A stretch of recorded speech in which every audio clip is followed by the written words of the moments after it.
Hi, everybody. I'm John Don Van, and this is Agree to Disagree from Intelligence Squared. And today we are debating a choice that has to be made, to indict Donald Trump or not. All summer, we have seen the Congressional Committee investigating the January 6th attack, making the case, they say, that the former president committed serious felonies around that day and around an effort in the weeks before that to overturn the results of the 2020 election. And they have been presenting evidence. They've been bringing in eyewitnesses in person. They've been showing testimony through depositions. They've been sharing texts and emails and videos. Evidence. They have gathered it. They have organized it.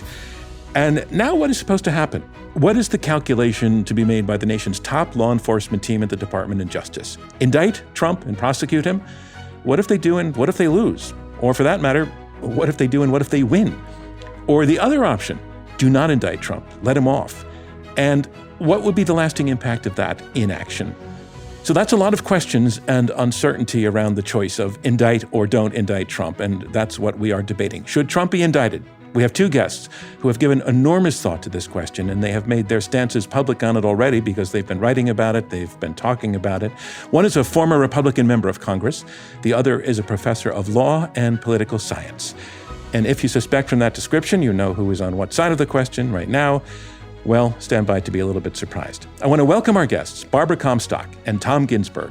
Barbara and Tom, thanks so much for joining us. Great to be with you. Pleasure to be with you both. So let's start out by sorting out who is on which side of our central question. Barbara Comstock, you are a Republican who served 4 years in Congress. You were representing a district in Northern Virginia. You also served in Virginia State Legislature. And I want to ask you, Barbara, to start us off with a simple yes or no to the question before us. Should Trump be indicted? Are you a yes or are you a no? I am a yes. No one should be above the law, including the president, and especially the president. Thank you, Barbara. And Tom Ginsberg, you're at the University of Chicago. You teach political science, but also, especially relevant to what we'll be discussing today, you teach international law and are an expert in the constitutions of other countries where there may well be lessons to be learned about the issue that's facing us right now. So Barbara's answer, of course, gives away which side you're on, but just to make it official, on the question of whether Trump should be indicted, are you a yes or a no, Tom? Oh, I'm a no. I think the risks outweigh the benefits at this point. All right, let's get into it. I want to go back to you, Barbara. So what's your case? What is your thinking on saying that Trump should be indicted, and how did you get to that decision? Well, I think the cases laid out by the Justice Department has been very compelling and continues to be filled in every day with voluminous documents and record and testimony that has shown the spread of false and fraudulent information to the American public on the election being stolen. His own campaign, the Justice Department, his White House counsel, even his family told him that was false. Yet to this day, he continues to spread that false election and threaten people, both politically as well as, people end up still getting death threats if you disagree with him. So this, fraudulent information and fraud on the public continues to this day. Corruptly planning to replace the acting Attorney General with, Trump apologist Jeffrey Clark so the Justice Department could then substantiate his fake election claims, tried to subvert the Justice Department. Fortunately, that was the Justice Department, other officials diverted that, but that pressure was definitely put, and threats made there, pressuring the vice president, of course.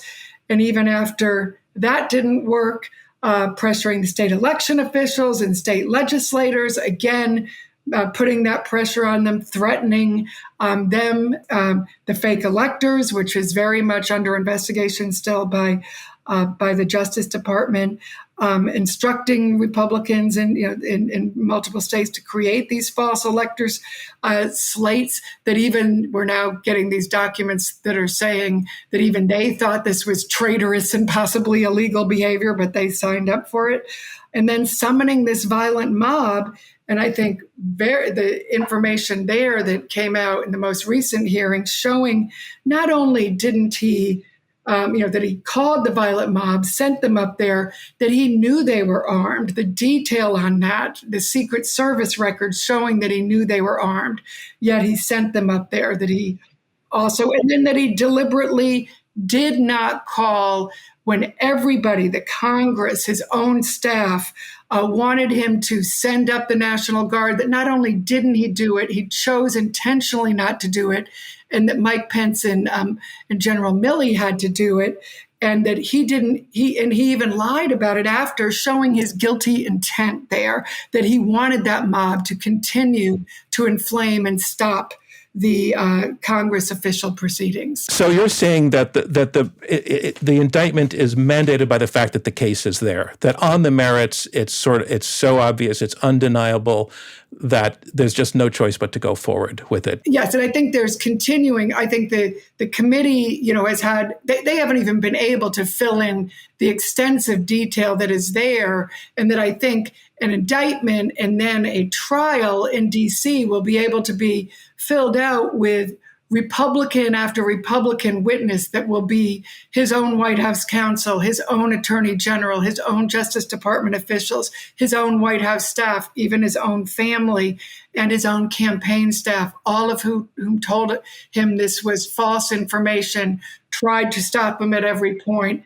And then, even his own vice president, who was, and his staff. And that's why I think you have the vice president's staff and lawyers in front of the grand jury right now, as well as White House staff, and now White House counsel Pat Cipollone. Okay. You've made a case, a very persuasive case, telling us that you're very persuaded that the guilt is so obvious that there is no choice but to indict just on the merits itself. And I want to bring that to Tom Ginsberg. And Tom, first hear from you. As you said at the beginning, you think more harm than good would be done by indicting, and I want to hear why. Yeah, I have no doubt that everything Barbara said is true. I would even, use the term traitorous in at least a colloquial sense, if not a legal sense, for all the activity that we now know about that the January 6th committee has put on the record. It's incredibly valuable proceedings for the long-term health of our democracy. The question, of course, is what is the mechanism of accountability? Is it legal or is it political? And I think, there is a jump between everything we've heard in the committee and actually winning a conviction at a court of law beyond a reasonable doubt of a specific crime. And that requires, of course, that you have, overwhelming evidence I think the key question would be intent to do all these things. Trump will be on the stand and he will say, I was relying on this lawyer. Sidney Powell told me it was okay. Why was I to believe him? Why should I believe Pat Cipollone over Sidney Powell and Rudy Giuliani? So intent could be hard to prove. That means you have to think about the consequence of losing a criminal trial against Trump, which would, I think, empower him further. Now, politically, I actually think myself that Trump at this point is a dying ember. And yet he is a dying ember that thrives on oxygen. A trial will actually give him a platform, will force Fox News to broadcast news about him, which they have not been doing, and will breathe, new attention to him before his base, which is going to be behind him whether he wins or loses. If, Trump manages to win the case against the government, well, then not only the base, but marginal Republicans in the suburbs of, Philadelphia, who actually decide American elections, might be empowered to, think he was unfairly treated. So, Barbara Comstock, you've heard what Tom Ginsberg has to say, and I'd like to hear what your challenge to his thinking would be. Well, I think the real problem there is that you really have a situation where, remember back when the impeachment for these activities, not the first impeachment, but the second impeachment for the January 6th activities, we were told, well, we can't impeach a former president because his activities, kind of all happened right there at the end. So he was out of office before you really could get the impeachment together. So they said, the legal process is the proper place for this to happen. Remember, Mitch McConnell made a very compelling statement that said, he excoriated Trump, as the press reported at the time, for his actions, saying it was a disgraceful dereliction of duty, and he was responsible for what happened, for provoking the events, but that the proper place was the courts. So you now have a situation where you had the branch of the body that was assaulted saying, nope, you got to take it over to the courts now because it was too late. We couldn't, he did all his crimes too late in the game to get him on impeachment. So take it to the courts. And then we're saying, well, no, that would be too traumatic for everybody. But what you have here, and I think what we've heard that's really so troubling in these hearings is that this is all ongoing to this day. I mean, when you heard those women who were election officials being threatened by Donald Trump in those tweets. These are women who are just serving their country, going and, helping people vote, who he, attacked and he may still be attacking, who can't even leave their homes because people are, attacking them. Cassidy Hutchinson, who all she did was get called and testify under oath. Her testimony has been verified now by documents, by Secret Service documents, by other, oral testimony, by Pat Cipollone, who had to be a little, dragged kicking and screaming in there. But now he's going before a grand jury, too, where I don't expect that he will be able to claim executive privilege. But it has been confirmed. And so yet he threatens her. You saw even Republicans who were threatening Sarah Matthews, who testified. So people to this day are threatened physically. They get death threats. And this is ongoing. And if you say, oh, handle that all politically, well, I can tell you, my former Republican colleagues, a lot of them live like in a battered women's shelter. And they are afraid of this man because not only can they end their political lives and their futures, as we see every day, they are afraid for their families, and justifiably. I mean, Liz Cheney has a physical detail now. We've all, Adam Kinzinger has played for people the death threats that he and his his new young baby have gotten, his wife and young baby. This happens to people all the time. More from Intelligence Squared US when we return.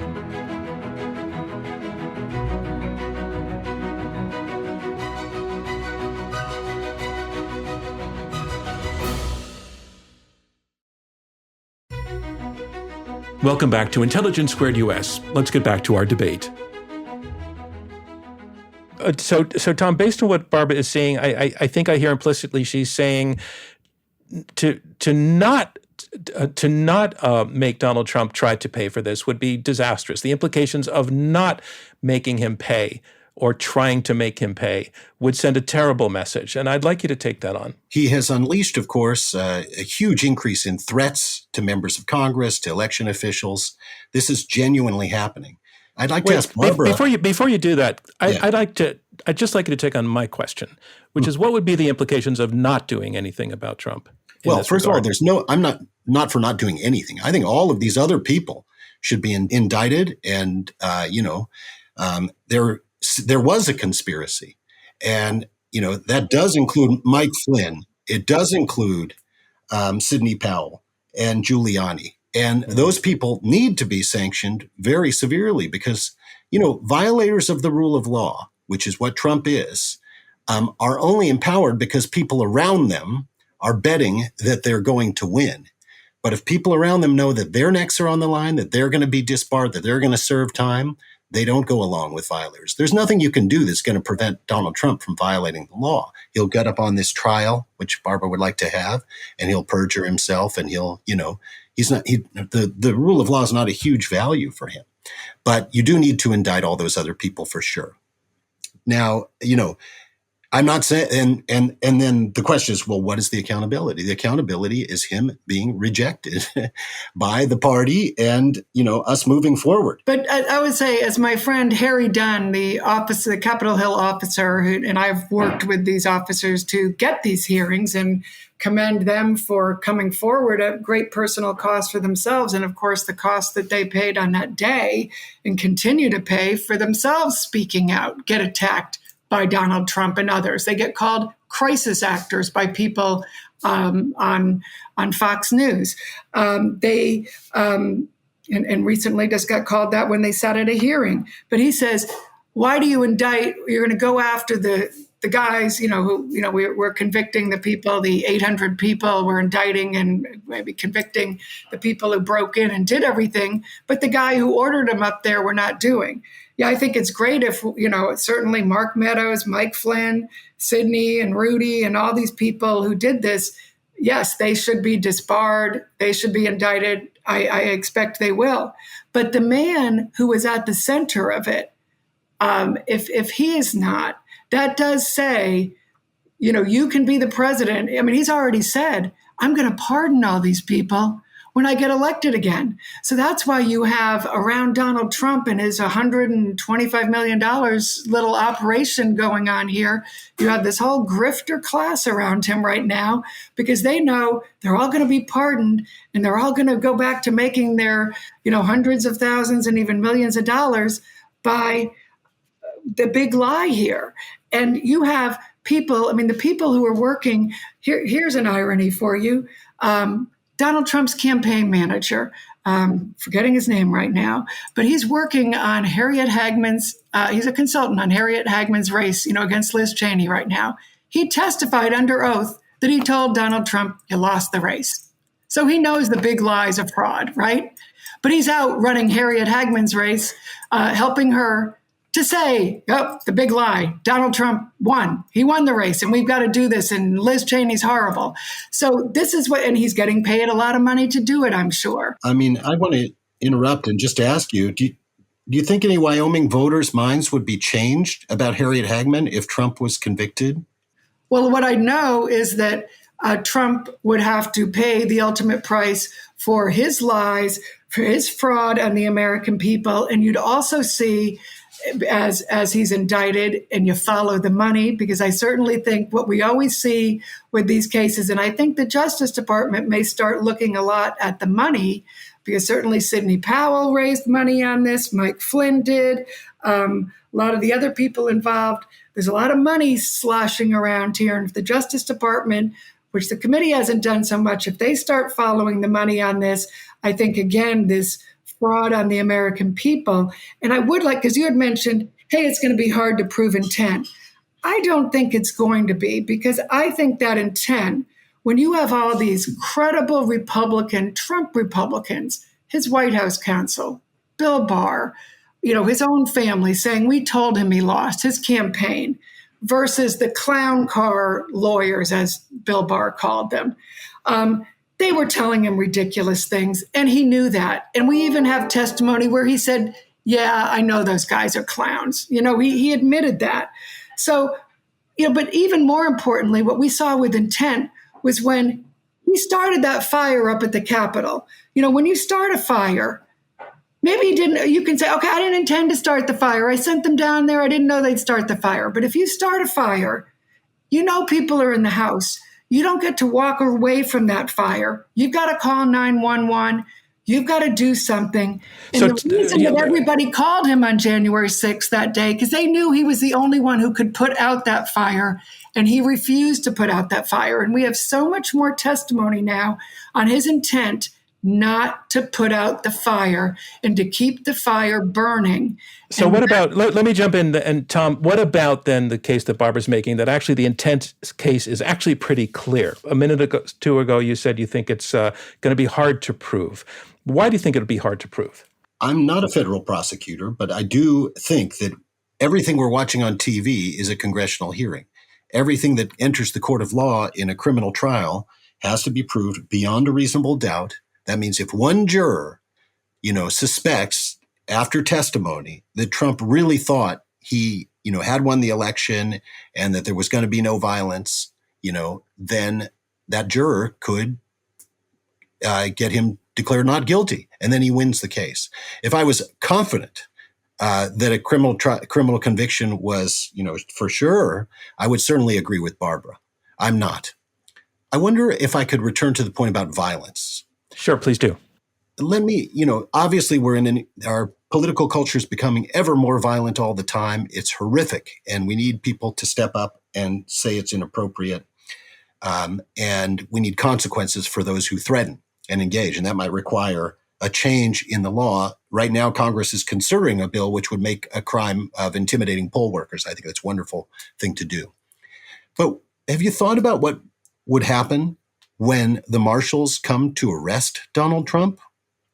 That could be an extremely violent affair if he calls his, supporters, his armed supporters, to come to Mar-a-Lago to defend him from the witch hunt. We might end up in an even worse place as far as political violence goes. A cornered. I'd have to totally disagree. And in fact, if you go back to the second impeachment, Donald Trump made that same threat right after January 6th. He said, boy, if you impeach me or if you do the 25th Amendment, my people may get really mad. Remember, he said to Kevin McCarthy, hey, these people are more upset about the election than you are.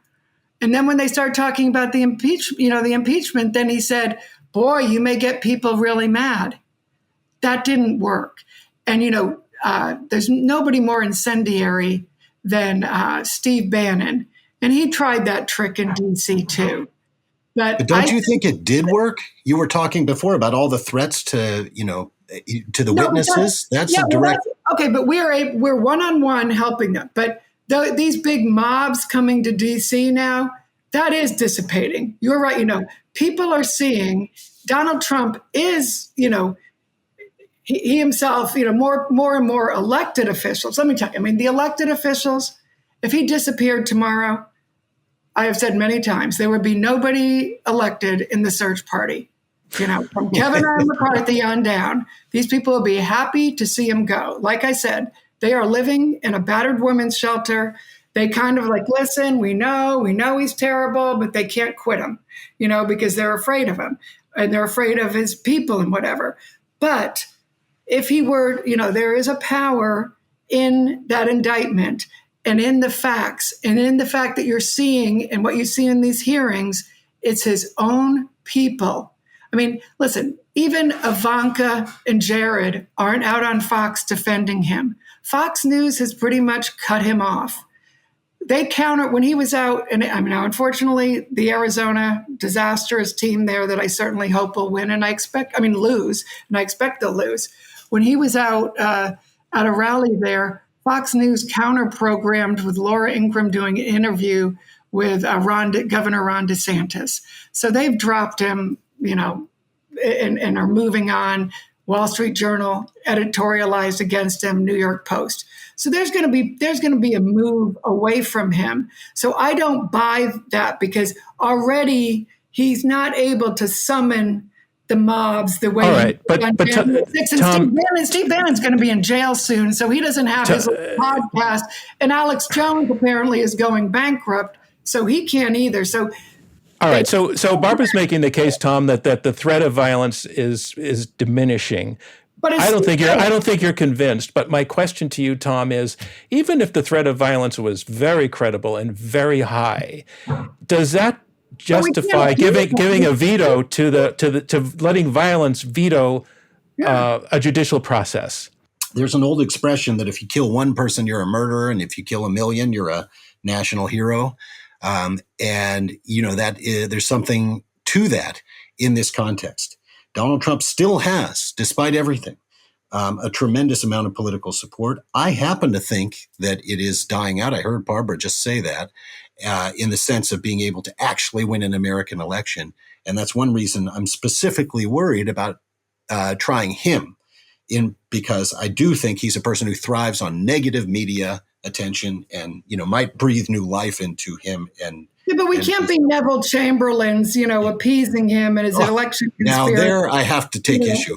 I wrote a book about Trump in 2017 talking about what a danger he was to democracy. I never voted for the guy. So I'm not Neville Chamberlain. Yeah, we're in a unity, and I said, but we can't keep appeasing him. I'm saying Republicans are appeasing him, but we can't now say, oh, we're afraid he's going to cause violence, so we can't indict him. I think we can't do that. Because that could be, listen, any mobster could, say, hey, I'm going to send my guys against you. You can't go after the mob. That's, this is, he's behaving. Do either of you want to see Trump go to jail for what's happened? Oh, I would love it if I thought it was really likely to happen. I would think that would be great. Yet I think he should be treated, just as Merrick Garland said, as any other person who's committed the crimes that he's committed would be treated. And I think when you look at if Mark Meadows and Mike Flynn and these other people are going to lose their livelihoods, lose their bar licenses, they're going to be indicted on things, I certainly think he should too. And, whatever consequences, certainly I think Steve Bannon will be going to jail. But you also have a situation where, like with Mark Meadows, he's got to decide, he has a situation where he and his wife voted mysteriously, oddly, from a trailer park in North Carolina, which it does not appear they lived in. So his wife might have some legal problems as well as him. And so what does Mark do? Is he going to fall on the sword or let his wife also fall on the sword to protect Donald Trump? Or is maybe he going to talk? I imagine Pat Cipollone is going to have a lot of information about what Mark Meadows did. So now what is Mark? But Barbara, just to my question, is your goal to see him go to jail, or is your goal to keep him from ever being able to run again, or both? My goal is that justice is served, and I think it is important I'm a former Justice Department official too. And so how he subverted that Justice Department and what he did to those senior Justice Department officials and what they had to do to stop him from subverting and his. But I come back to my question. Do you want to see him doing time, or do you just want to get him out of the picture? Yes, I think he should do whatever time is appropriate for what crimes he would be found guilty of, as would any other person who's found guilty of the same crimes. I don't think he should be above the law or below. Whatever, we just saw a guy who got 7 years and his daughters came out and said, how come the guy, who inspired all this and sent him up there isn't being held accountable? She's exactly right. That's what all the police officers, Capitol Police that I talked to want to know. We got, beaten up and did all this. How come the guy who sent the mob to do this to us is not being held accountable? It's just pure legal accountability. And I think Merrick Garland is on the right path here, that he has to be legally accountable in the same way as any other citizen. Tom, you're an historian of politics and constitutions globally, and I'm thinking back to the pardon that Richard Nixon was given after Watergate. He avoided prosecution because his vice president became president and pardoned him, Gerald Ford. And Ford said at the time, and I'm going to quote on it, that he issued the pardon because he wanted to change our national focus. He said to continue to focus on Watergate and to prosecute Nixon would, I'm quoting again, we would be needlessly diverted from meeting our challenges if we as a people were to remain sharply divided over whether to indict and bring to trial and punish a former president who was already condemned to suffer long and deeply in the shame and disgrace brought upon the office he held. He was kind of making a case that, the best way to deal with everything that's happened is to move on.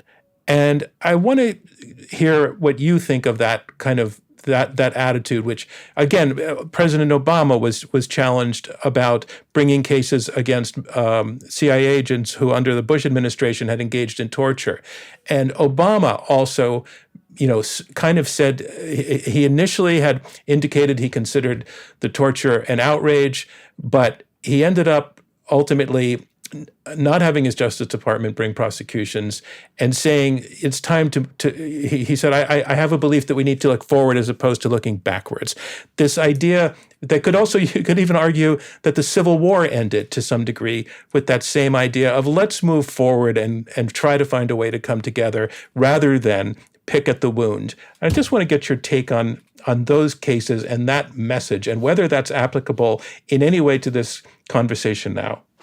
Well, first of all, I think it's an absolutely inherent feature that we see over and over again in democracies, that there's political accountability and legal accountability, as I said before. And sometimes political accountability is sufficient. And, legal accountability may therefore become unnecessary. That's how I would say the CIA, torture ring, in Guantanamo, which, by the way, still people sitting in Guantanamo, I want to remind people.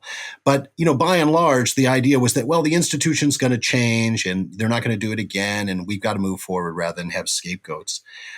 Nixon, of course, was pardoned, but he had lost all, political support. So I don't think we're in that situation with Donald Trump. He still has too much political support. And so it would be inappropriate to follow the usual rule in democracies, which is you don't prosecute your predecessors. I just think when you have someone who's a genuine threat to the democracy, that maybe there needs to be an exception for that. What's behind that principle of don't prosecute your predecessors? Is that it would look like it was vindictive and political? I think it creates kind of a moral hazard that once it becomes a norm, that the prior regime gets prosecuted, the stakes of leaving office become too high. And we do have democracies around the world. Actually, Ukraine, for most of its democratic life in the last 3 decades, has been one of these, where whenever a new faction comes in power, they go after the prior one with every tool they've got: corruption, prosecutions, impeachments. And, in that kind of context, politics has such high stakes that no one is willing to give up power.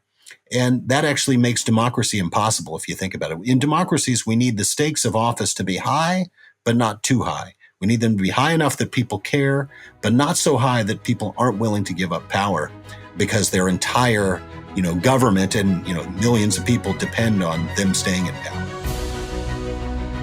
I'm John Donvan. This is Intelligence Squared US.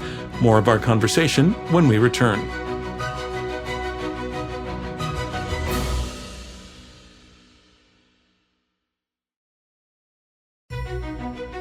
Welcome back to Intelligence Squared US. Let's get back to our debate. But I'm looking at cases like, Israel, a place where I've lived and reported from, has put presidents away and put presidents in jail after their terms, and prime ministers. And Italy has sentenced a prime minister who ultimately got out on appeal. And in France, President Sarkozy, again, convicted for essentially obstruction of justice. And those are pretty thriving democracies that have, in fact, punished previous office holders, and they've survived. So how do those process? Well, that's true. It's not the norm in those cases, but, they have, of course, gone after, I think the Israeli president was an actual rapist, and minor corruption things do get prosecuted. So, I'm just explaining that the general norm is not to do that when you have major, serious, crimes. And so that's also, I think, ties into political accountability. When the person's been, suffered some political loss, then, they're out of office. The people have spoken. I think we need to get to a place in this country where the people have decisively rejected the violence and the attacks on institutions which Donald Trump has represented. And that is going to require at some point saying, we're not going to go back and relitigate this. I mean, he's the one who's trying to keep the 2020 election, alive. Interesting. The rest of us, Republican and Democrat, I think, are ready to move on. But, again, there has to be. Well, and that's why I think the power of the prosecution, which I do, obviously, the Justice Department has to have the facts and the information, which I do think they have, will be that it's not going to be the current administration prosecuting them. I think it might not be a bad idea to put a special prosecutor in there, make it a Republican. It's going to be a full-on Republican witness prosecution. You do not need to have a single Democrat witness in there. It's pretty much going to be everybody who was sitting in there who voted for Donald Trump, who was there, who believed in them. Pretty much up until January 6th, they were on the team, or certainly, through Election Day. So the idea of being famous or incendiary, as that should shield you from justice, really, goes against everything of the American justice system. And that's, I think that the things that went on at the Justice Department so offend me as a former, official there. I just think prosecuting sort of these foot soldiers of Donald Trump, who now he promises to pardon, says he's probably going to pardon, would just be partial justice for this really vile assault on our whole American democracy. And for the ringleader to never be indicted or held accountable would say that, the voters, we're the ones who decide who gets to decide elections, and that no one is above the law. And that this man, who still to this day is, all these election deniers, that he's now trying to get into the Secretary of State position. So next time when he runs, he doesn't have to have the votes. He can say, and that these kind of frightening things. The reason we have a judicial system is so that you can't misuse. You can't violate things in such a way. And so I do think it'll demonstrate, I think as the LA Times, I think in an editorial said, the bedrock principles of our legal judicial system. It's so unprecedented. This isn't like Nixon did go away, and you had, a lot of Republican officials who said go away. But unfortunately, you have just last week, he's making a speech where he said he won. He continues to make that speech every day. And unfortunately, this lie that he continues to make, we all know is provably false. And the only way we get to that, now the committee brings people in, they all say under oath, yes, that's false. We know we told him that. Then they go back out and they say it on Fox News or everywhere else. You have these people who go back to lying after they tell the committee. Now you got to bring them in front of a judge. They'll have to tell the truth there. And I honestly think in front of a DC jury with all Republican witnesses under oath, just as it wasn't that hard with Steve Bannon, it took a couple of hours, I think it's going to actually be pretty easy with Donald Trump. Is it clear cut that indictment and conviction would put him in a position of not being able to run again? Is the law absolutely clear that there's an avenue to that? No. Let me jump in here. You can run while you're in jail. You could even, be elected while in jail. So it doesn't stop him. The criteria for running for office are given in the Constitution, and they're exclusive there, age and such. Now, there is a provision in the Constitution in the 14th Amendment that was passed after the Civil War, allowing for disqualification for people who violated their oaths. And there was a handful, not very many, prosecutions after the Civil War before Congress let the statute lapse. That unfortunately does require a statute, which at least that's the jurisprudence from the 19th century, which, there currently is not one. So that's not a route to disqualifying him. I'd like to add that even if he was disqualified, there's nothing preventing him from coming back to the White House. He could have Ivanka run for president, and he would be, sit in the Oval Office as the senior advisor or something like that, the, grand poobah with no official title. He could show up and do all his rallies, even if he was disqualified. So this is what I'm saying, that there's no legal way to get rid of Donald Trump. I also don't think there's a legal way to get rid of the QAnoners and the conspiracy theorists who are taking over our state secretaries of state positions and trying to do so in places like Arizona. The fact is, even if Trump is convicted, that movement is still there. And it's basically an anti-democratic movement. It's a defection on democracy by elements of the Republican Party. Barbara, what would be the impact of an indictment on the Republican Party itself? How would that play out? I will agree with Tom that the legal ways are not, that is not the only way to do it. I agree with him that there needs to be more Liz Cheney's and Adam Kinzinger's, and there need to be more people standing up. I believe this legal route needs to be done because no one should be above the law. And this would be a horrible example to set that, no, you can't impeach a president who engages in these activities. You can't, that basically if you're a president, particularly, hey, if you're a president and you run for a second term with nothing buffering you, worrying about running for re-election, you can basically go on a crime spree. I think that's a pretty dangerous message to send. So I think for anybody who respects, the rule of law in our democracy, that you have to pursue this just for that reason alone.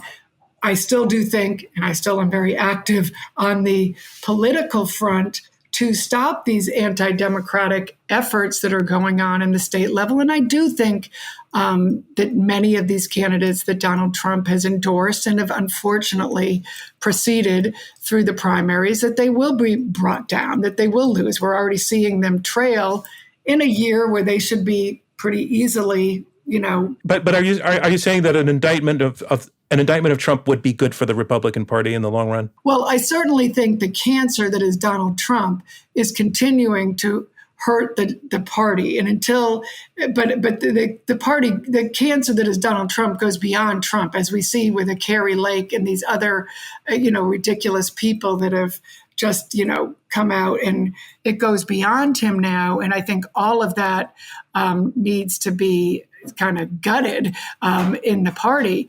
And so that's a much bigger problem that, yes, goes beyond Donald Trump. And Tom, as Barbara's pointing out there, the one benefit of a legal proceeding, a trial, would be more information would come out. I mean, the story is still not entirely told, and the opportunity to subpoena more people and to get access to more documents and information would at least serve historically to tell us exactly what happened, or closer to exactly what happened. The money story has not been told. There's lots more follow the money aspects to this story that because people are resisting that. And I think the Justice Department really can get to the bottom of that, and that will break open, I think, a whole new chapter of this. What do you think on that, Tom?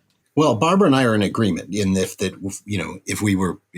I was as confident as she that a conviction would be obtained, I'd be with her. I'm just not. So that's just a kind of empirical difference. But I guess I'd like to go back and say, well, what about the situation where he gets indicted, gets a whole bunch more attention, Fox News is forced to cover him again, and he actually makes a comeback because of the trial if he ends up winning it? That seems to me a really high risk for the country. Well, I don't think you can make the decision based on him running. For one thing, if he runs again, the RNC has said they'll stop paying his legal bills, so there's that. And I don't mean to at all say that I think a conviction is easy.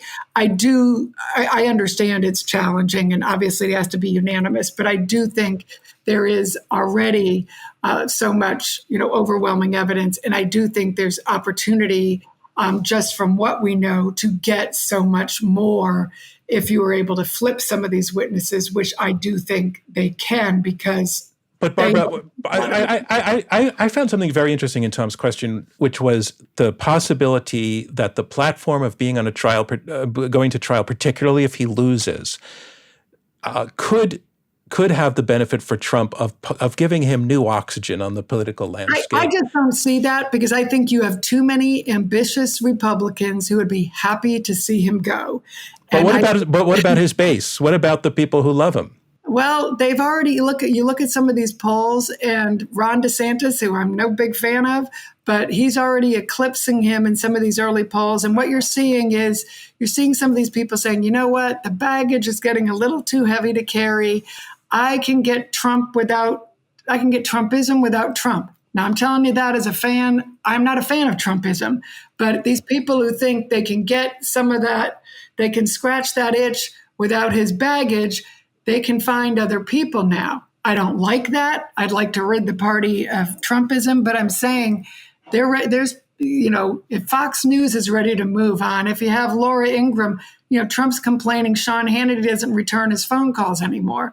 So yes, he's still trying to incite the base, but politics, they forget you real quickly. Donald Trump is finding that out. He doesn't have his Twitter account. His Truth Social just isn't packing the punch. And they forget you. He doesn't understand, because he wasn't a politician very long. But for those of us who've been around politics a little bit longer, they forget you real quickly. And it's, what have you done for me lately? And people move on real fast. And an indictment and a trial, they can find other people to take care of them. And governors and people out there who are doing things and solving their problems and taking care, solving real problems that people have in their lives. They want to hear about their future, not Donald Trump's past grievances. All right. So let me bring it back to Tom. It's just, I'm hearing from Barbara just a far more I don't know if optimistic is the word, but believes in a scenario in which a lot of the things that you're concerned about, I think she acknowledges that they're legitimate concerns. She just doesn't think it's going to turn out that way. Have you been persuaded at all, or soothed in any way by hearing her take on it? Let me just say, Barbara, I hope you run for Congress again. I'll be the first to contribute to your campaign. Oh no, I'm done. But we obviously need people in the Republican Party like you. We need you to be the center of it. Unfortunately, Barbara's not the center of the Republican Party. You look at what's happening in some of the states, and totally independent of Trump. They're the strong partisan gerrymanders, which are now allowed. Now, Democrats have done that too. I don't want to say that's a single, party problem. The escalation of political tactics like happened in North Carolina after the governor's race in 2016, where the party tried to remove most of the powers of governor after they lost that office.